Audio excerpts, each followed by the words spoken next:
बिस्मिल्लाहिर्रहमानिर्रहीम। अस्सलाम वालेकुम नाज़रीन, हम अपने YouTube चैनल पर आपको खुश आमदीद कहते हैं। नाज़रीन, आज हम जिस मौजू पे गुफ्तगू करने जा रहे हैं वो बड़ी अहमियत का हामिल है। आज हम अपने इस प्रोग्राम में पॉलीगेमी इन इस्लाम पर डिस्कशन करेंगे। पॉलीगेमी को उर्दू में कसीरुल अज़वाजियत कहते हैं। कसीर का मतलब एक से ज़ायद और ज़ौजा का मतलब बीवी। तो पॉलीगेमी का मतलब हुआ ऐसा हाउस होल्ड जहाँ किसी शख्स की एक से ज़ायद बीवियाँ हों। मोतज़िलीन इस्लाम और गैर मुस्लिम अफराद, ख़ास तौर पर क्रिश्चियन और हिंदू, पॉलीगेमी पे बहुत एतराज़ करते हैं। इस्लाम में मर्दों को दी गई इस खुसूसी रायत को हदफ तनकीद बनाते हुए इसे लाइसेंस टू सेक्स करार देते हैं। उनके मुताबिक इस्लाम ने सेक्स को इंस्टीट्यूशनलाइज कर दिया है, जिससे मर्दों को अपनी जिनसी तस्कीन के लिए एक से ज़ायद सेक्स पार्टनर रखने की इजाज़त दे दी गई है। वो इसे गैर फितरी अमल करार देते हैं और बावर कराते हैं कि किसी महज़ब माशरे में ऐसा कोई निज़ाम नहीं होना चाहिए। नाजरीन, आज अपने इस प्रोग्राम में हम गैर मुस्लिम अफराद और मोतज़िलीन इस्लाम की जानिब से उठाए गए इन्हीं एतराज़ात का रिबटल करेंगे। आज का प्रोग्राम खुसूसी तौर पर गैर मुस्लिम अफराद और मोतज़िलीन इस्लाम के लिए ही तरतीब दिया गया है। अगर आप मुसलमान हैं और इस प्रोग्राम को देख रहे हैं तो यू आर आल्सो वेलकम। नाजरीन, इब्राहिमिक रिलीजन में इस्लाम वाहिद मज़हब है जहाँ पॉलीगेमी प्रैक्टिस होती है, जबकि इब्राहिमी मज़ाहिब के दीगर एक्सपेरिमेंट्स यानी क्रिश्चियनिटी और जुदाइज़्म में मोनोगमी प्रैक्टिस होती है। मोनोगमी को उर्दू में यकज़ौजियत कहते हैं। यक माना एक, ज़ौजा माना बीवी, यानी एक बीवी पर मुश्तमिल खानदानी यूनिट। दुनिया के दीगर मज़ाहिब जैसे हिंदू मत, बुद्ध मत वगैरह में भी मोनोगमी राज है। नाज़रीन, पॉलीगेमी इन इस्लाम पर डिस्कशन से पहले हमें इंस्टीट्यूशन ऑफ मैरिज को समझना होगा। इस्लाम समेत दुनिया के किसी भी मजहब ने इंस्टीट्यूशन ऑफ मैरिज इंट्रोड्यूस नहीं कराया। जहाँ भी किसी मजहब का जन्म हुआ वहाँ इंस्टीट्यूशन ऑफ मैरिज पहले ही से मौजूद था। दुनिया के किसी भी मजहब ने अपने पैरोकारों को शादी करना नहीं सिखाया। इंसान ने शादी करना अपने तहजीबी इर्तका के इब्तदाई मराहिल में शुरू कर दिया था। दुनिया में ऐसी कोई तहजीब नहीं गुजरी जिसमें इंस्टीट्यूशन ऑफ मैरिज किसी न किसी सूरत में मौजूद ना हो। इंसान का तहजीबी इर्तका लाखों सालों पर मुहित है, जबकि मज़ाहिब की उम्रें सिर्फ चंद हज़ार साल पर मुश्तमिल है। इस्लाम सिर्फ 1400-1500 साल पुराना मज़हब है। ईसाइयत की उम्र लगभग 2000 साल है, जबकि यहूदियत भी 2500-3000 साल से पुरानी नहीं है। इसी तरह हिंदू मत और बुद्ध मत को भी 2500-3000 साल पहले ट्रेस नहीं किया जा सकता। मज़ाहिब दुनिया में उस वक्त आए जब इंसान अपने बेशतर मामलात पहले ही तय कर चुका था। इंसानी माशरे को चलाने के लिए 4 सिस्टम की ज़रूरत होती है। एक इंसान का पॉलिटिकल सिस्टम है, दूसरा जुडिशियल सिस्टम है, तीसरा सोशल सिस्टम और चौथा इकोनॉमिक सिस्टम है। किसी भी खित्ता अर्ज़ पर अगर किसी मजहब का आगाज़ होता है तो यह चारों सिस्टम पहले ही मौजूद होते हैं। अगर हम इस्लाम की मिसाल लें तो इस्लाम का ज़हूर 7वीं सदी ईस्वी में सरजमीन हिजाज में हुआ। इस खित्ते को इसी मुनासबत से क्रैडल ऑफ इस्लाम भी कहते हैं। इस खित्ते के बासी पैगन अरब से, जबकि ईसाइयत और यहूदियत की भी कुछ पॉकेट्स थीं। ज़हूर इस्लाम के वक्त अरबों के यहाँ ये चारों सिस्टम पहले ही मौजूद थे। इनका पॉलिटिकल सिस्टम सरदारी निज़ाम पर मुश्तमिल था। खित्ता अरब में मुख्तलिफ कबाइल आबाद थे। हर कबीले का एक सरदार होता था जिसका इंतखाब कबायली अमायदीन करते थे। सरदार का इंतखाब ताहयात मुद्दत के लिए होता था और इसकी वफात के बाद अमायदीन नए सरदार का इंतखाब करते थे। ये सिस्टम हेरिडिटरी नहीं था, यानी सरदार का बेटा बाई डिफॉल्ट सरदार नहीं बन सकता था। इमायदीन ने एक शूरा भी बनाई होती थी और वही सरदार का इंतखाब रखती थी। इन अरबों का जुडिशियल सिस्टम भी था, जिसके तहत किसी भी जुर्म के मुर्तकब फर्द को एक मनसब के रूबरू पेश किया जाता, जो शहादतों और गवाही की रोशनी में अपना फैसला सुनाता। जुर्म साबित होने पर मुजरिम को ज़्यादातर कॉर्पोरल पनिशमेंट यानी जिस्मानी सजा दी जाती या फिर जुर्माना आयद किया जाता, एंड इन सम केसेस इलाका बदल भी कर दिया जाता है। यहाँ कोई कैद खाना नहीं था, इसलिए अरबों में कैद की सज़ा नहीं सुनाई जाती थी। इसी तरह अरबों का एक इकोनॉमिक सिस्टम भी था। अरब ज़्यादातर गलाबानी और तजारत के पेशे से वाबस्ता थे और उन्होंने कारोबारी लेन देन का एक मरबूत निज़ाम बनाया हुआ था। अब हम अरबों के सोशल सिस्टम का तज़किरा करेंगे। असल में इंस्टीट्यूशन ऑफ मैरिज इसी सिस्टम के तहत काम करता था। अरबों के सोशल सिस्टम में कुंबा एक बुनियादी यूनिट था जिसका सरबराह मर्द होता था। कुंबे की कफालत की जिम्मेदारी मर्द पर ही होती थी, जबकि औरत खानादारी और बच्चों की निगहदाश्त का फरीजा अंजाम देती थी। इस निज़ाम में वरासत भी राइज थी। वफात की सूरत में तरका वर्सा में तकसीम होता था। इंस्टीट्यूशन ऑफ मैरिज इस सोशल सिस्टम का एक बुनियादी जुज था। शादी किससे की जा सकती है, कब की जा सकती है और कैसे की जा सकती है, ये सब तयशुदा उम्र थे। इसकी शराइत और हदूद भी तय थी। नाज़रीन, अब थोड़ी देर के लिए हम खिता अरब से बाहर निकलेंगे और इंस्टीट्यूशन ऑफ मैरिज को समझने की कोशिश करेंगे। मज़ाहिब से पहले इंसानों में शादी करने के 3 तरीके थे।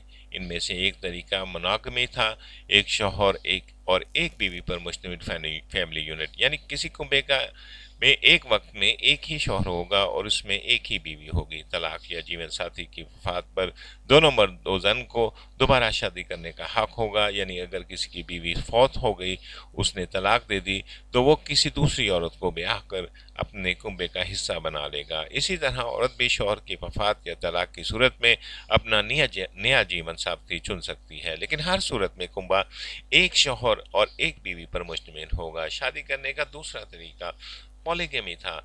इसमें एक मर्द एक वक्त में एक से ज्यादा औरतों को ब्याह कर अपने कुंबे का हिस्सा बना सकता था, यानी एक शौहर के एक वक्त में एक से ज्यादा बीवियां हो सकती थी। इसमें तादाद का तयन नहीं था, किसी की 2, 4, 10, 20 या फिर इससे भी ज्यादा बीवियां हो सकती थी। शादी का तीसरा तरीका पॉलीएंड्री था। पॉलीएंड्री बेसिकली पॉलीगेमी ही होता है। पॉलीगेमी में अगर कोई मर्द एक से ज्यादा बीवियां रखता है तो उसे पॉलीजिनी कहते हैं, और अगर औरत एक से ज्यादा शौहरों की मुश्तरका बीवी हो तो उसे पॉलीएंड्री कहते हैं। पॉलीएंड्री बहुत ही रेयर है। दुनिया में बहुत कम सोसाइटीज हैं जहां पॉलीएंड्री प्रैक्टिस होती रही हो। नाज़रीन, अब हम वापस की तरफ चलेंगे और देखेंगे कबल इस्लाम वहाँ इंस्टीट्यूशन ऑफ मैरिज किन बुनियादों पर कायम था। इस रीजन के पैगन अरब्स पोलीगैमियस थे। यहाँ पोलीगैमी बहुत ज़्यादा फ्रीक्वेंट थी, यानी वाइडली प्रैक्टिस होती थी। पोलीजिनी तो आम थी, लेकिन पोलीएंड्री 2-4 ट्राइब ही में प्रैक्टिस होती थी। पोलीएंड्री अल्टीमेटली प्रोस्टिट्यूशन की शक्ल इख्तियार कर लेती है और सोसाइटी में इसकी अप्रूवल भी बहुत नॉमिनल थी, इसलिए इस्लाम ने पॉलीएंड्री बैन कर दी, लेकिन पॉलीजिनी को रिटेन रखा। लेकिन इस पर कुछ ताज़ीरें आयद की, यानी उसे रेगुलेट कर दिया। पैगन अरब्स एक वक्त में कितनी ही बीवियां रख सकते थे, यानी बीवियों की तादाद का तयन नहीं था। इस्लाम ने पॉलीजिनी को रेगुलेट करके इसे 4 तक महदूद कर दिया। इस्लाम एक वक्त में 4 तक बीवियां रखने की परमिशन देता है, या उर्फ आम इस्लाम मर्द को 4 शादियों की इजाज़त देता है। ये बात ऐसी नहीं जैसे हमारे यहाँ बयान की जाती है। बेसिकली ये रिस्ट्रिक्शन है, परमिशन नहीं है। और इस्लाम ने खिता अरब में पॉलीगेमी इंट्रोड्यूस नहीं कराई, ये पहले ही प्रैक्टिस हो रही थी। इस्लाम ने सिर्फ आफ्टर सम मॉडिफिकेशन इसे रिटेन रखा। अब हमें थोड़ी देर के लिए परमिशन और रिस्ट्रिक्शन के दरमियान फ़र्क को समझना होगा। ये दोनों वर्ड्स अल्टरनेटिवली यूज नहीं हो सकते, यानी हम इन्हें एक दूसरे की जगह इस्तेमाल नहीं कर सकते, क्योंकि इनकी मीनिंग्स जुदा जुदा हैं। रिस्ट्रिक्शन परमिशन का सिनोनिम यानी मुतरादिफ नहीं है। सिनोनिम में हम उन अल्फाज को लिस्ट करते हैं जो लगभग सेम मीनिंग देते हों। जैसे किसी चीज़ को अच्छा कहने के बजाय हम उसे उम्दा, बेहतरीन या शानदार कह दें। रिस्ट्रिक्शन हमें परमिशन का थोड़ा बहुत एंटोनिम यानी मुतजाद लगता है। एंटोनिम में हम उन वर्ड्स को लिस्ट करते हैं जो उलट मीनिंग रखते हों, जैसे अच्छे का एंटोनिम बुरा, अंधेरे का उजाला, कारआमद का बेकार वगैरह। इस अमल को मजीद समझने के लिए हम एक एनालॉजी बनाते हैं और देखते हैं कि आज के दौर में कोई ऐसी चीज़ है जिसे रिसेंटली रेगुलेट किया हो। आज से कुछ साल पहले तक कोई भी पाकिस्तानी मोबाइल फ़ोन की कितनी ही सिम्स रख सकता था, यानी बाज़ लोगों को इस्तेमाल में बहुत ज़्यादा सिम्स होती थी और कुछ लोगों ने सिम्स रखने के लिए एक डिब्बिया रखी होती थी। लोगों के इस पास दर्जनों सिम्स होती थी। इन्हीं सिम्स के बेदरीग इस्तेमाल से मसाइल पैदा हो गए, जिस पर हुकूमत ने सार्फिन को 4 सिम्स पर रिस्ट्रिक्ट कर दिया। अब पाकिस्तान का कोई भी शहरी 4 सिम से ज़्यादा अपने इस्तेमाल में नहीं रख सकता। गवर्नमेंट ने सिम पोजेशन को रेगुलेट कर दिया। अब अगर उस वक्त कोई नौजवान अपने वालिद को यह खबर देता कि पापा, हुकूमत ने मुझे 4 सिम्स की परमिशन दे दी है, तो फिर पापा उसे क्या जवाब देते? यही ना कि हुकूमत ने तुम्हें 4 सिम्स की परमिशन नहीं दी, बल्कि 4 सिम्स पर तुम्हें रिस्ट्रिक्ट किया है। परमिशन तो हमारे दौर में थी, जब हम जितनी चाहे सिम्स रख सकते थे। तो बेटा, ये परमिशन नहीं, रिस्ट्रिक्शन है। आई होप कि इस एनोलॉजी के बाद आप पर वाज़ेह हो गया होगा कि परमिशन और रिस्ट्रिक्शन में क्या फ़र्क है। जब हम किसी चीज़ को रेगुलेट करते हैं तो बेसिकली हम उस पर रिस्ट्रिक्शन आयद कर रहे होते हैं। तो इस्लाम ने भी पॉलीगैमी को रेगुलेट किया और इस पर रिस्ट्रिक्शन आयद करती हैं। अब हम इस अमर पे बहस करेंगे कि इस्लाम ने पॉलीगैमी को क्यों रिटेन किया, इसे दीगर इब्राहिमी मज़ाहिब की तरह यकसन बैन क्यों नहीं किया। जैसा कि हम पहले बयान कर चुके हैं कि मज़ाहिब की आमद से पहले इंसानी माशरा अपना सियासी, मुआशी, माशरती और कानूनी निज़ाम बना चुका था। मज़हब जब किसी तहजीब में ज़हूर पजीर होता है तो वो अपने साथ कोई निज़ाम नहीं लाता, बल्कि उस तहजीब या माशरे के एग्जिस्टेंस सिस्टम्स को अपने हाई आइडियल से रेगुलेट करता है। यहूदियत और ईसाइयत जिन तहजीबों में ज़हूर पजीर हुई, वहाँ मोनोगमी ही वाइडली प्रैक्टिस होती थी, यानी वो माशरे मोनोगैमियस थे। इसलिए इन मज़ाहिब ने मोनोगमी ही रिटेन रखा। इसी तरह हिंदू मत ने जिस माशरे में जन्म लिया वो भी मोनोगैमियस था। इंडिया को मदर इंडिया इसलिए कहते हैं कि यहाँ 4 मज़ाहिब, हिंदू मत, बुद्ध मत, जैन मत और सिख मत का जन्म हुआ। ये सोसाइटी मोनोगैमियस थी, तो इसलिए ये चारों मजहब भी मोनोगैमी ही प्रैक्टिस करते हैं। इस्लाम का जिस माशरे में ज़हूर हुआ वो पॉलीगैमस था, तो इस्लाम ने भी पॉलीगैमी को रिटेन रखा। लेकिन इस्लाम ने इसे एज इट इज़ रिटेन नहीं किया, बल्कि इस पर सम मॉडिफिकेशन की, इसमें शराइत और ताज़ीरें आयद की और इसे ख़ास तादाद तक लिमिट भी किया। दुनिया भर में इस वक्त 3100 के करीब एथनिक ग्रुप्स हैं। इनमें से सिर्फ 800 के करीब ग्रुप ऐसे हैं जहां सिर्फ एक शादी का रिवाज है, यानी वो मोनोगैमियस हैं, जबकि 2300 ग्रुप्स ऐसे हैं जहां पॉलीगैमी प्रैक्टिस होती है। तो इसका मतलब है कि पॉलीगैमी सिर्फ इस्लाम तक महदूद नहीं है। दुनिया में ज़्यादातर माशरों में पॉलीगैमी ही राइज है। कहीं ये ओकेजनल है और कहीं ये फ्रिक्वेंट है। पाकिस्तान एक मल्टी एथनिक सोसाइटी वाला मुल्क है। यहाँ जो बड़े एथनिक ग्रुप हैं उनमें पंजाबी, पठान, सिंधी, सराइकी, बलोची, उर्दू स्पीकिंग, कश्मीरी, बल्ती, गिलगिती, गुजराती, मारवाड़ी नुमाया है। इन तमाम एथनिक ग्रुप्स में से सिंधी, सराइकी और बलोचों में पॉलीगैमी फ्रीक्वेंट है। आप अगर किसी ऐसी बस्ती जाएं जहां सिंधी, सराइकी या बलोच आबाद हों, वहां आपको ऐसे कई हाउस होल्ड मिल जाएंगे जहां एक से ज़्यादा बीवियों पर मुश्तमिल होंगे। दीगर एथनिक ग्रुप जिनमें पंजाबी, पठान और उर्दू स्पीकिंग नुमाया है, वहाँ पॉलीगैमी ओकेजनल प्रैक्टिस होती है, यानी इनके रहायशी इलाकों में ऐसे हाउस होल्ड बहुत कम होंगे जहाँ एक से ज़ायद बीवियाँ होंगी। इन एथनिक ग्रुप्स के अफराद बहुत कम दूसरी शादी करते हैं। हालांकि पाकिस्तान में बसने वाले तमाम एथनिक ग्रुप्स की गालिब अक्सरियत मुसलमानों पर मुश्तमिल है। सिंधी, सराइकी भी मुसलमान होते हैं, पंजाबी, पठान भी मुसलमान हैं। रिलीजियसली तो ये ग्रुप एक है, लेकिन कल्चरली डिफरेंट है। तो इस्लाम सिंधी, सराइकी एथनिक ग्रुप को भी अकोमोडेट करता है जहाँ पॉलीगैमी फ्रीक्वेंट है, और पंजाबी, पठान एथनिक ग्रुप को भी अकोमोडेट करता है जहाँ पॉलीगैमी ओकेजनल है।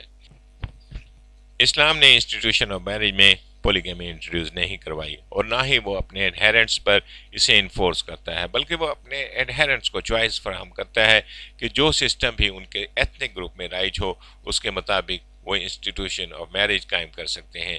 दुनिया का कोई और मजहब अपने पैरोकारों को ये चॉइस फराहम नहीं करता। यहूदियत और ईसाइयत में इंस्टीट्यूशन ऑफ मैरिज को लेकर हार्ड पोजीशंस हैं। इसी तरह हिंदू मत और हिंदुस्तान के दीगर मज़ाहिब में भी हैं। इन मज़ाहिब में मोनोगेमी को डिवाइन डिक्री करार देकर इन्फोर्स किया गया है। इस्लाम की ये फ्लेक्सिबिलिटी और कल्चरल मॉडिफिकेशन ही इसकी रियल ब्यूटी है। इसी वजह से इस्लाम अपने पहले 100 साल में दुनिया के 3 बड़े कॉन्टिनेंट्स में फैल चुका था। ईसाइयत को बिब्लिकल लैंड से रोम तक पहुंचने में 300 साल का वक्त लग गया, हालांकि ये फासला सिर्फ चंद 100 मील का था। यहूदियत भी जड़ें पकड़ने में सदियों का सफर तय किया और हिंदू मत तो हिंदुस्तान से बाहर ही नहीं निकल सका। इस्लाम एक दावती मजहब है और ये जिस रीजन में भी जाता है तो वहाँ के कल्चर, सोशल नॉर्म्स, आर्किटेक्चर और लैंग्वेज को रिटेन रखता है ताकि नौ मुस्लिम अफराद खुद को अपने पुरखों से बेगाना न समझें और इसी कल्चरल पैटर्न के मुताबिक ज़िंदगी गुजारें जिसके वो सदियों से आदी हैं। इस्लाम अपने हाई आइडियल से कल्चर में मौजूद खामियों और ख़राबियों को मॉडिफाइड करता है। इस्लाम हमेशा इंक्लूजन की पॉलिसी रवा रखता है और ये किसी भी कल्चर को यकसर मुस्तरद करने के बजाय उसके फ्यूजन पर कारबंद रहता है, जिससे कल्चर बदलने की बजाय निखर जाता है। इस्लाम की यही फ्लेक्सिबिलिटी, एक्सेप्टेबिलिटी, अडाप्टेबिलिटी और फ्यूजन करने की सलाहियत ने इसे आज भी दुनिया का मकबूल तरीन मजहब बनाया हुआ है। यही वजह है कि इस्लाम दुनिया का सबसे तेजी से फैलने वाला मजहब है। चलें अब हम इस राज की तरफ वापस चलते हैं जो मुआतरिज़ीन इस्लाम या गैर मुस्लिम अफराद पॉलीगैमी को लेकर इस्लाम के खिलाफ उठाते हैं और इसे लाइसेंस टू सेक्स करार देते हैं। उनके मुताबिक इस्लाम ने पॉलीगैमी के जरिए सेक्स को इंस्टीट्यूशनलाइज कर दिया है, जिससे मर्दों को अपनी जिनसी तस्कीन के लिए एक से ज़्यादा सेक्स पार्टनर रखने की इजाज़त दे दी गई है। तो अर्ज ये है कि इस्लाम ने पॉलीगैमी इंट्रोड्यूस नहीं करवाई और ना ही उसे ऑब्लिगेटरी या मैंडेटरी करार देता है। इस्लाम अपने एडहेरेंट्स को एडवाइस के बजाय चॉइस फ्राहम करता है कि वो जिस एथनिक ग्रुप से ताल्लुक़ रखते हैं वहाँ राय तरीके के मुताबिक अपना कुंबा बना सकते हैं। नाजरीन, मैं जिस एथनिक ग्रुप से ताल्लुक़ रखता हूँ वहाँ दूसरी शादी रेयर है। पंजाबी और पठानों में ओकेजनल है, जबकि सिंधी और सराइकियों में दूसरी शादी फ्रीक्वेंट है। इस्लाम किसी एथनिक ग्रुप को एडवाइस नहीं करता बल्कि उन्हें चॉइस देता है कि वो जिस समाजी निज़ाम में रह रहे हैं उसमें राय दस्तूर के मुताबिक अपना कुंबा बना लें। दुनिया के दीगर मज़ाहिब यानी हिंदू मत, ईसाइयत और यहूदियत वगैरह में अपने पैरगानों को ये चॉइस नहीं देते, बल्कि वहाँ एक स्ट्रॉन्ग एडवाइस है कि एक से ज़ायद शादी ना करें, चाहे वो किसी सोशल ग्रुप या एथनिसिटी से ताल्लुक़ रखते हों। अब दूसरे मज़ाहिब की इस खामी का बदला आप इस्लाम से तो नहीं ले सकते। नाज़रीन, जैसा कि हमने शुरू में यह वाज़ह किया था कि हमने ये प्रोग्राम मुअतज़िलीन इस्लाम और गैर मुस्लिम अफराद की आगाही के लिए किया है। अगर आप मुसलमान हैं तो आपके देखने का बहुत शुक्रिया।